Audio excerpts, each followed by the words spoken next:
සුබ දවසක් වේවා ඔයාලා සියලු දෙනාටම. ඉතින් ඔයාලා මේ වෙනකොටත් දන්නවා ArcGIS software එකට data එකක් add කරගන්නේ කොහොමද කියන එක සහ කොහොමද basic simple completed map එකක් software එක හරහා නිර්මාණය කරගන්න කියන එක ගැන. ඉතින් අද අපි අපේ 6 වෙනි වීඩියෝ එක තමයි මේ පටන් ගන්න යන්නේ. ඉතින් මේ වීඩියෝ එකේදී අපි ඔයාලත් එක්ක share කරගන්න බලාපොරොත්තු වෙනවා කොහොමද අපි අපේ map එකට grid එකක් add කරගන්නේ කියන එක ගැන. එහෙනම් අපි අද අපේ session එකට යමු.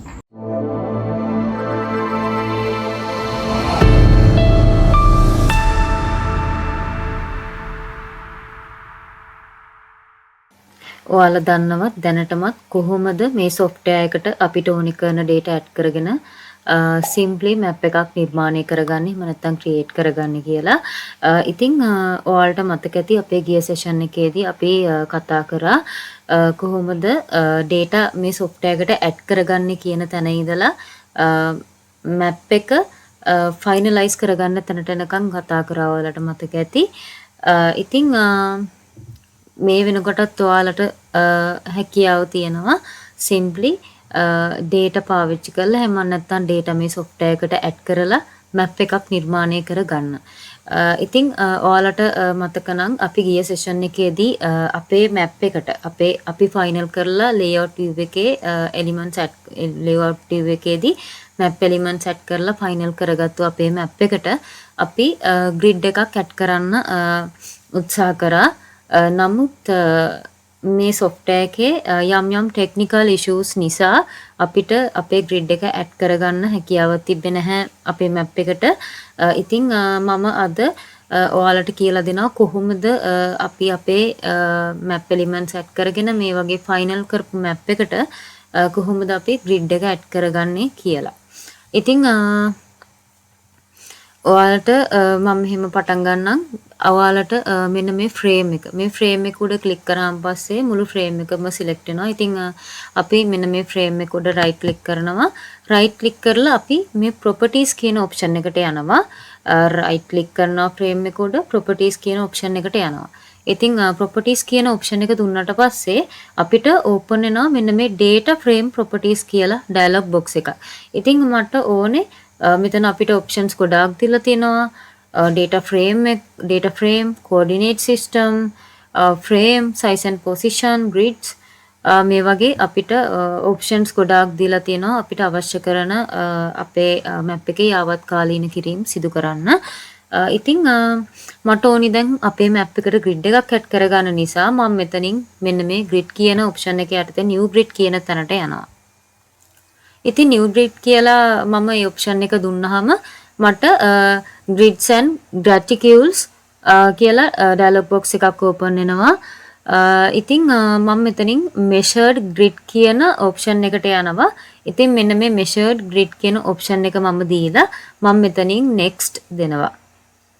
ඉතින් මෙතනින් appearance එක කොහොමද ඕනි කියලා අහනවා. ඉතින් appearance එක විදිහට මම මෙතන මට labels විතරයි ඕනේ. ඉතින් මම labels only කියන option එක ටික් කරගෙන මම මෙතනින් next දෙනවා. ඉතින් next දුන්නාට පස්සේ මෙතනිනුත් මම next දෙනවා. දීලා දැන් මට ඕනි විදිහට මගේ grid එක මම add කරගෙන තියෙන. ඉතින් මම මේක finish කරගන්නවා. ඉතින් අපි බලමු කොහොමද මේක apply okay දුන්නාට පස්සේ පෙන්වන්නේ කියලා. ඉතින් මේ වගේ ඔයාලට පේනවා අපේ grid එක මෙහෙම add වෙලා තියෙනවා. ඉතින් දැන් මට ඕනි මෙන්න මේ grid එකේ මට අවශ්‍ය විදිහට මේ grid එකේ font font size එක මේ ටික වෙනස් කර ගන්න ඕන නිසා මම නැවත මේ data frame එක උඩ right click කරලා මම යනවා මෙන්න මේ data frame properties වලට.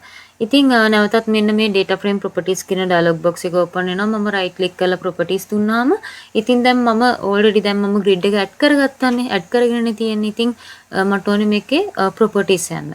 ඉතින් ඔයාලට පුළුවන් grid එක මෙතනින් add කරගෙනම අපි වගේ apply okay දෙන්නේ නැතුව එතනින්ම properties කියලා ඔයාලට ඕනි කරන font එක font size එක අනිකුත් changes කරලා apply okay දෙන්නත් පුළුවන්. නැත්නම් අපි ගිය විදිහටම grid එක add කරගෙන පස්සේ properties කියලා ඔයාලට ඕනි changes කරගන්නත් පුළුවන්.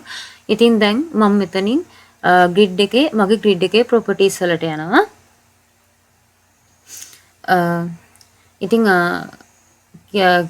මෙන්න මේ new grid, remove grid, styles, connect to graphics කියලා අපිට ගොඩාක් options දීලා තිනවා අපේ grid එකට අදාළව අපිට changes කරගන්න. ඉතින් අපි බලමු properties වලට ගියාම අපිට කොහොමද මේක open වෙන්නේ කියලා.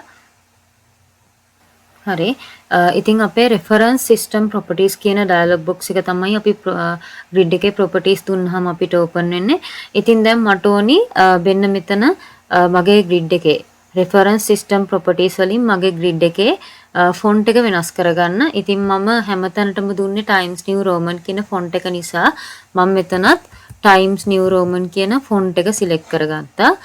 ඉතින් දැන් මට ඕනේ මෙන්න මේ properties වලින් මගේ reference system එකේ එහෙම නැත්නම් grid එකේ font size එක වෙනස් කරගන්න. ඉතින් මම font එක දුන්නා. දැන් මම font size එක වෙනස් කරනවා මෙන්න මෙතන 9ට. ඉතින් මට ඕනේ මේක bold කරන්න මෙන්න මේ labels. ඉතින් මම bold කරගෙන තියෙනවා. ඉතින් මෙතන label orientation එකත් මට ඕනේ විදිහට වැටලා තියෙන නිසා මම මෙතනින් apply okay දෙනවා. ඉතින් මෙතනිනුත් මම apply okay කියන එක දෙනවා. ඉතින් ඔයාලට පේනවා ඇති grid එක add වෙලා font එක වෙනස් වෙලා font size එක වෙනස් වෙලා. ඉතින් මේ වගේ අපි අපේ grid එක add කර ගන්නවා. ඉතින් මම හිතනවා ඔයාලට කොහොමද අපේ map එක final කරගත්තාම නැත්නම් අපේ map එකට අපේ final කරගත්ත map එකට grid එකක් add කරගන්නේ කොහොමද කියලා ඔයාලට තේරෙන්නේ නැති කියලා. ඉතින් ඊළඟ session එකකින් අපි ආයෙ හම්බෙමු.